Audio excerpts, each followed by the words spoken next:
نحمده ونصلي على رسوله الكريم اما بعد فاعوذ بالله من الشيطان الرجيم بسم الله الرحمن الرحيم الشهر الحرام بالشهر الحرام والحرمات قصاص فمن اعتدى عليكم فاعتدوا عليه بمثل ما اعتدى عليكم واتقوا الله واعلموا ان الله مع المتقين وانفقوا في سبيل الله ولا تلقوا بأيديكم إلى التهلكة وأحسنوا إن الله يحب المحسنين صدق اللہ العظیم۔ حرمت والا مہینہ، حرمت والے مہینے کے بدلے اور تمام حرمات قصاص ہیں، بدلہ ہے۔ پس وہ شخص جو تمہارے اوپر زیادتی کرے پس بدلہ لو تم اس سے اسی کی مثل جتنی اس نے تم پر زیادتی کی ہے، اور اللہ تعالیٰ جانتا ہے، اور اللہ سے ڈرو، بے شک اللہ تعالیٰ متقین کے ساتھ ہے۔ اور اللہ کے راستے میں خرچ کرو اور نہ ڈالو اپنے آپ کو ہلاکت میں۔ وَأَحْسِنُوا اور احسان کرو، بے شک اللہ تعالیٰ احسان کرنے والوں کو پسند کرتا ہے۔ پچھلی آیات میں اللہ رب العزت نے جہاد کا حکم دیا تھا، دفاعی جہاد، اس لیے کہ جب صحابہ کو عمرہ کرنے سے روکا تو دوسرے سال 7 ہجری میں جب عمرے کی قضاء کے لیے آئے تو صحابہ نے حضور صلی اللہ علیہ وسلم کے سامنے یہ بات رکھی کہ یا رسول اللہ یہ وہ کافر ہیں، انہوں نے حرمت والے مہینے میں، اس لیے 4 مہینے تھے زمانہ جاہلیت میں بھی، سارا سال جنگ کرتے تھے، لیکن ان 4 مہینوں میں آ کر جنگ کو روک دیتے تھے کہ یہ حرمت والے مہینے ہیں۔ ذی قعدہ، ذی الحجہ، محرم اور رجب، 3 آخری مہینے اور 1 رجب، ان مہینوں میں آ کر سارا سال جنگ کرتے تھے، لڑتے رہتے تھے، لیکن جب یہ 4 مہینے آ جاتے، ان میں سے کوئی مہینہ آ جاتا تو کہتے یہ حرمت والے مہینے شروع ہو گئے ہیں، اب جنگ کو بند کر دو۔ تو صحابہ نے کہا کہ یا رسول اللہ یہ حرمت والے مہینے میں ذی قعدہ میں انہوں نے ہمیں روکا، ہم نے احرام باندھا ہوا تھا، پھر بھی انہوں نے ہمیں روکا، جب ہم نے عمرے کا ارادہ کیا تو وہ لڑائی کے لیے تیار ہو گئے، حالانکہ حرمت والے مہینے کو وہ بھی مانتے ہیں۔ تو یہ نہ ہو کہ ہم عمرے کی قضاء کے لیے جائیں پھر وہ ہمارے ساتھ جنگ کرنا شروع کر دیں۔ انہوں نے شرط یہ بھی لگائی تھی کہ اگلے سال آئیں گے عمرہ کرنے کے لیے، اپنے ساتھ ہتھیار بھی لے کر آئیں گے۔ تو صحابہ نے کہا کہ یا رسول اللہ انہوں نے تو ہتھیار لانے سے بھی منع کیا ہے، اگر وہ اپنے معاہدے سے پھر جاتے ہیں تو ہمیں تو قتل کر دیں گے وہ۔ تو اللہ رب العزت نے صحابہ کو تسلی دی کہ نہیں، اگر وہ آپ کے ساتھ زیادتی کریں گے، وہ خود جنگ شروع کریں گے تو آپ کو اجازت ہے۔ آپ نے یہ نہیں دیکھنا کہ حرمت والا مہینہ ہے، آپ نے یہ نہیں دیکھنا کہ احرام باندھا ہوا ہے، آپ نے یہ نہیں دیکھنا کہ ہم حرم کعبہ میں ہیں، بلکہ اگر انہوں نے آپ کے ساتھ آپ پر زیادتی کی تو آپ نے اپنا بدلہ لینا ہے ان پر اتنا جتنی آپ ان پر انہوں نے آپ پر زیادتی، آپ نے اتنا بدلہ لینا ہے۔ اور ان آیات میں بھی اللہ رب العزت یہی فرما رہے ہیں کہ حرمت والا مہینہ حرمت والے مہینے کے بدلے، اس لیے کہ جس طرح انہوں نے پچھلے سال سن 6 ہجری میں آپ کو حرمت والے مہینے میں حرم کعبہ میں جانے سے روکا، آپ نے احرام باندھا ہوا تھا، اگر وہ آپ سے تعارض کریں گے، جنگ کریں گے، تو آپ نے جس طرح انہوں نے حرمت والے مہینے میں آپ کو روکا، اسی طرح آپ حرمت والے مہینے میں ان سے جنگ کر سکتے ہیں۔ والحرمات قصاص، فرمایا کہ یہ جتنی بھی حرمات ہیں یہ بدلہ ہے، جس طرح وہ آپ سے کریں گے اس طرح آپ ان کے ساتھ کریں گے۔ فمن اعتدى علیکم فاعتدوا علیہ بمثل ما اعتدى علیکم، کہ اگر وہ آپ پر زیادتی کریں گے، آپ کو عمرے سے روکیں گے، آپ کے ساتھ جنگ کریں گے، تو آپ نے اتنا ہی ان سے بدلہ لینا ہے جتنا انہوں نے آپ کے بعد زیادتی کی ہے۔ اور یہ عام حکم ہے، اگر کوئی آدمی کسی پر زیادتی کرتا ہے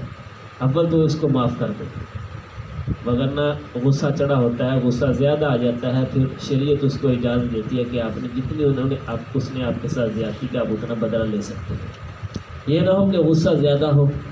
اور غصے میں آ کر آپ اس پر زیادتی کر دیں، پھر آپ پر جو احکامات لاگو ہوں گے قیامت والے دن آپ سے بدلہ لیا جائے گا۔ اس لیے اگر ہم معاف کریں گے تو اللہ تعالیٰ کی یہ صفت ہے، انک عفو تحب العفو، کہ اللہ رب العزت معاف کرنے والے اور معاف کرنے والے کو پسند کرتے ہیں۔ تو اگر ہم کسی نے ہم پر زیادتی کی ہے اور ہم بدلہ لینے پر قادر بھی ہیں لیکن پھر بھی ہم اس کو معاف کرتے ہیں، یہ اللہ رب العزت کی صفت ہے۔ تو جب بندے کے اندر اللہ رب العزت اپنی صفت دیکھتے ہیں تو پھر اللہ رب العزت اس کی طرف سے خود بدلہ لیتے ہیں۔ ایک مرتبہ حضور صلی اللہ علیہ وسلم کے سامنے حضرت صدیق اکبر رضی اللہ تعالیٰ کو کسی نے کوئی برا بھلا کہا، کچھ روزے کی حالت میں تھے، خاموشی سے سنتے رہے، پھر کسی بات پر جواب دے دیا۔ تو حضور صلی اللہ علیہ وسلم نے کہا صدیق اکبر جب تک آپ خاموش تھے اللہ رب العزت آپ کی طرف سے جواب دے رہے تھے، جب آپ نے خود جواب دے دیا اب اللہ رب العزت پیچھے ہٹ گئے۔ اس لیے اس سے معلوم ہوا کہ جب ہم کسی سے بدلہ نہیں لیں گے، یہ اللہ رب العزت کی بہت بڑی صفت ہے۔ من تواضع للہ رفعہ اللہ، کہ دنیا میں اللہ رب العزت کی خاطر جو اپنے آپ کو نیچا کر لیتا ہے اللہ رب العزت اس کو دنیا میں بھی بلند کرتے اور آخرت میں بھی بلندی اس کا مقدر ہے۔ من تواضع للہ رفعہ اللہ، اس لیے کہ اللہ کے خزانے میں ہر چیز ہے، کبریائی ہی کبریائی ہے۔ جب ہم اللہ کے سامنے اپنے آپ کو نیچا کرتے ہیں، تواضع اختیار کرتے ہیں، اللہ رب العزت کے عمل بہت زیادہ پسند آتا ہے، پھر اللہ رب العزت اس کو بلندی پر پہنچاتے ہیں۔ آگے فرمایا کہ واتقوا اللہ واعلموا ان اللہ مع المتقین، کہ اللہ سے ڈرو، زیادتی نہ کرو کسی پر۔ واعلموا ان اللہ مع المتقین، بے شک اللہ تعالیٰ جو ہے جو ڈرنے والے ہیں اللہ سے ان کے ساتھ محبت کرتے ہیں، ان کے ساتھ ہوتے ہیں۔ وانفقوا فی سبیل اللہ، اور اللہ کے راستے میں خرچ کرتے رہو اپنی وسعت کے مطابق۔ ولا تلقوا بایدیکم الی التہلکہ، اور اپنے آپ کو ہلاکت میں نہ ڈالو، اپنے آپ کو ہلاکت میں نہ ڈالو، یعنی اللہ کے راستے میں خرچ کرنا سے رک جانا یا پھر اللہ کے راستے میں جہاد کرنے سے رک جانا، یہ اپنے آپ کو ہلاکت میں ڈالنے والی بات ہے۔ اس لیے کہ جب تک مسلمان جہاد کرتے رہے اس وقت تک مسلمانوں کا غلبہ تھا، جیسے ہی مسلمانوں نے جہاد چھوڑ دیا تو پھر اب کافروں کا ہمارے اوپر غلبہ آ گیا۔ تو حضور صلی اللہ علیہ وسلم آیا تھا کہ جب مسلمان جہاد کو چھوڑ دیں گے تو ان کے دل کے اندر اللہ رب العزت وہن پیدا فرما دیں گے۔ صحابہ نے مل وہن کیا چیز ہے؟ تو حضور صلی اللہ علیہ وسلم کہ حب الدنیا و کراہیت الموت، کہ دنیا کی محبت دل میں آ جائے گی اور موت کو ناپسند کریں گے۔ حالانکہ حضور صلی اللہ علیہ وسلم کہ تحفۃ المومن الموت، کہ مومن کے لیے موت جو ہے تحفہ ہے، اس لیے کہ اس کو خوشی ہوتی ہے کہ جیسے ہی میری سانس نکلے گی بند ہوگی اللہ رب العزت کی زیارت ہوگی۔ تو اس لیے جب ہم نے اتنے بڑے عمل کو چھوڑ دیا، جہاد والا عمل چھوڑ دیا، تو اللہ رب العزت نے کفار کو ہمارے پر غالب کر دیا۔ اور جب تک ہم جہاد کرتے رہے ہیں تو مسلمان ہمیشہ غالب رہے ہیں۔ ہر چیز مسلمان سے ڈرتی تھی،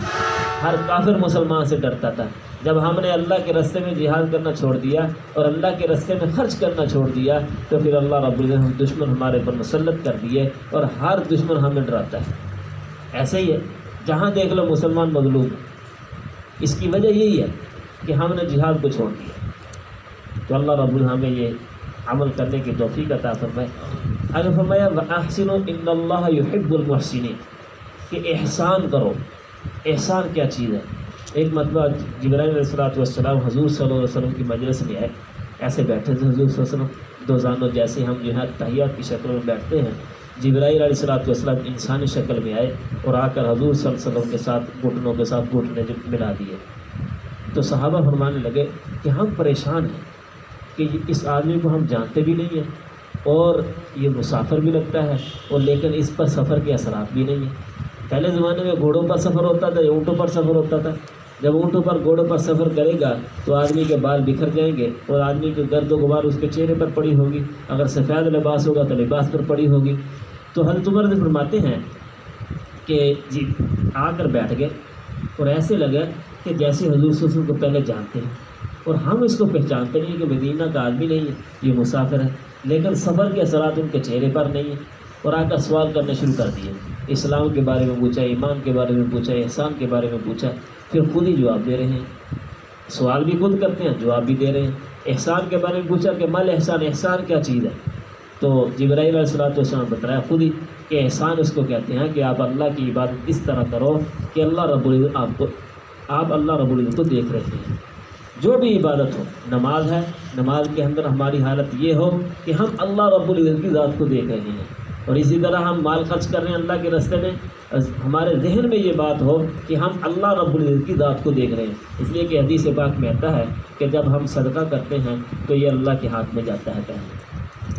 اللہ کے ہاتھ، اللہ کا ہاتھ کیا ہے اللہ کی جانتے ہیں کہ کیسے اللہ کے ہاتھ میں جاتا ہے۔ اور حدیث پاک آتی ہے کہ قیامت والے دن اللہ رب العزت بندے سے پوچھیں گے کہ میں بیمار تھا، آپ نے میری بیمار پرسی نہیں کی، تو بندہ کہے گا یا باری تعالیٰ آپ تو بیماری سے پاک ہیں، کیونکہ میرا بندہ فلاں بندہ بیمار تھا، آپ نے اس کی تیمارداری نہیں کی، اگر تم تیمارداری کرتے گویا کہ میری تیمارداری کرتے۔ پھر فرمایا کہ میں بھوکا تو تو نے مجھے کھانا نہیں کھلایا، پھر بندہ یہی کہے گا، تو اللہ رب فرمائیں گے کہ فلاں بندہ میرا بھوکا تھا، اگر آپ اس کو کھانا کھلاتے تو گویا کہ مجھے کھانا کھلاتے۔ اسی طرح جب ہم صدقہ کرتے ہیں، اللہ کے راستے میں خرچ کرتے ہیں، تو وہ پہلے اللہ کے ہاتھ میں جاتا ہے، پھر وہ دوسرے کے مستحق کے ہاتھ میں جاتا ہے۔ اس لیے فرمایا کہ ہر کام میں احسان والا معاملہ کرو، کہ نماز میں احسان یہ ہے کہ ہمارے ذہن میں یہ ہو کہ ہم اللہ کی ذات کو دیکھ رہے ہیں۔ اگر یہ درجہ حاصل نہ ہو تو کم از کم یہ درجہ حاصل ہو کہ اللہ کی ذات ہمیں دیکھ رہی ہے۔ جب ان میں سے کوئی بھی درجہ حاصل ہو جائے گا، پھر آدمی کا ذہن اللہ کی طرف جائے گا، پھر اس کو نماز پڑھنے میں مزہ آئے گا، پھر نماز پڑھنے میں جو اللہ رب العزت نے جو چاشنی مٹھاس رکھی ہے وہ حاصل ہوگی۔ اور اسی طرح جب ہم زکوٰۃ ادا کریں تو پھر اچھا مال ادا کریں، اس لیے کہ ہمارے تو ہم پیسے دیتے ہیں یا کچھ دوسرا جنس دیں گے، تو پہلے زمانے میں جو ہمارے ہاں نہیں ہے، بکریوں کے اندر زکوٰۃ ہوتی تھی، جو چرنے والی بکریاں ہیں، اور اسی طرح گائے بیل جو ہے وہ چرنے والے سارا سال چرتے، ان میں زکوٰۃ ہوتی تھی، تو ان کے بارے میں حضور نے فرمایا کہ جو سب سے بہترین اچھا جانور اس کو زکوٰۃ میں ادا کرو۔ اور ہمارے لیے بھی یہی ہے، لن تنالوا البر حتى تنفقوا مما تحبون، آپ ہرگز نیکی نہیں پا سکتے جب تک آپ کو وہ چیز جو سب سے زیادہ محبوب ہو اللہ کے راستے میں خرچ نہ کر دو۔ تو آج کل ہمارے سب سے زیادہ محبوب مال ہی ہے، تو جب ہم اللہ کے راستے میں مال نہیں خرچ کریں گے، ہر نیکی کو نہیں پہنچ سکتے، تھوڑا ہو جتنا بھی ہو، لیکن نیت خاص ہو، نیت خالص اللہ کی رضا کے لیے ہو، اللہ رب اس کا ثواب جو بڑھا چڑھا کر عطا فرمائیں گے۔ اگر زیادہ مال خرچ کیا لیکن نیت ریاکاری کی تھی کہ لوگ کہیں گے کہ واہ واہ بڑا سخی آدمی ہے، تو پھر وہ ہمارے لیے وبال بنے گا۔ قیامت والے دن اللہ رب العزت 3 آدمیوں کو بنائے گا، ان میں سے ایک عالم ہوگا اور ایک مجاہد ہوگا اور ایک سخی آدمی ہوگا۔ عالم سے پوچھیں گے بھائی حامد تو نے کیا کیا؟ وہ کہے گا کہ باری تعالیٰ آپ نے مجھے علم دیا، میں نے لوگوں کو سکھایا۔ تو اللہ رب العزت کہیں گے تو جھوٹ بولتا ہے، اس لیے کہ تو نے اس لیے لوگوں کو علم سکھایا کہ تیری شہرت ہوگی، شہرت کی وجہ سے تو علم لوگوں کو سکھاتا تھا، تو اب شہرت تجھے دنیا میں مل چکی، چل جہنم میں۔ پھر اسی طرح اللہ رب العزت جو ہے مجاہد کو لائیں گے، ادھر کیا کیا تو باری تعالیٰ میں تیرے راستے میں جہاد کیا حتیٰ کہ اپنی جان دے دی۔ اللہ فرمائیں گے نہیں تو نے جھوٹ بولا، اس لیے جہاد کرتا رہا کہ لوگ کہیں گے کہ بڑا بہادر آدمی ہے، تیری شہرت ہوگی، دنیا میں تجھے شہرت مل گئی، لوگوں نے تجھے بہادر کہہ دیا، اب چل جہنم۔ اور پھر سخی آدمی کو لایا جائے گا کہ کیا لے کر تو اللہ سب کہے گا کہ باری تعالیٰ تو نے مجھے مال دیا، میں نے تیرے راستے میں خرچ کیا، تیرے بندوں کی خدمت کی۔ اللہ فرمائیں گے تو نے جھوٹ بولا، تو نے اس لیے مال خرچ کیا کہ لوگ تجھے سخی کہیں گے اور تیری شہرت ہوگی، یہ سب کچھ تجھے دنیا میں مل چکا ہے، اب جو ہے چل جہنم۔ اس لیے کہ جب ہم تھوڑا مال خرچ کریں گے یا تھوڑی عبادت کریں گے، دیکھو اس میں اخلاص ہوگا، اللہ کی رضا ہوگی، تو اللہ رب اس کا ثواب ہمیں بڑھا چڑھا کر دیں گے۔ اگر زیادہ کریں گے عمل لیکن اس میں ریاکاری ہوگی، اللہ رب اس عمل کو ہمارے لیے وبال بنا دیں گے، اس عمل کی وجہ سے ہمیں جہنم میں بھیجیں گے۔ اللہ رب سے دعا کہ اللہ رب ہمیں ہر کام میں اخلاص اور للہیت نصیب فرمائے اور اپنی رضا والے عمل کرنے کی توفیق عطا فرمائے۔